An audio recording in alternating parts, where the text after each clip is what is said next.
the thing that is absolutely unique to human beings, that we really thrive on and exemplify in a way that nothing else does in nature, is transformation and self-intended change and transformation. So what Alan did was he took that model and he distilled it down into a frame of understanding, which we call the leader's journey. In the first phase of change and development, there's a discovery.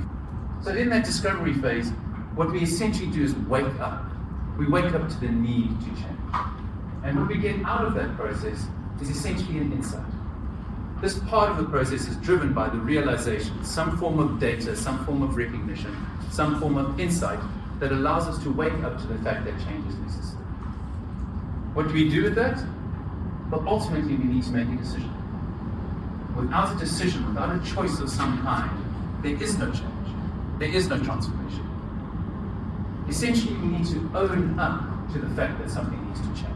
It's all well and good realizing that something needs to change, but until we own up to the fact that something needs to change and take ownership of that, change cannot happen. Beings feel safe holding on to things. That is why decisions can be so incredibly traumatic for us. But ultimately, in order to move forward through a decision phase, we have to make the decisions. Once we've done that, that's when the development starts.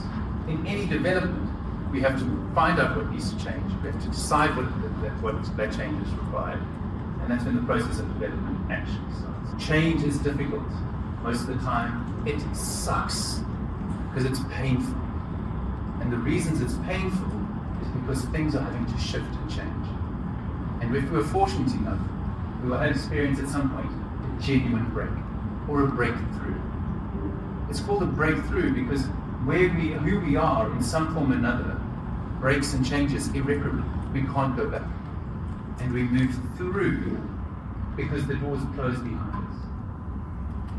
Things change forever.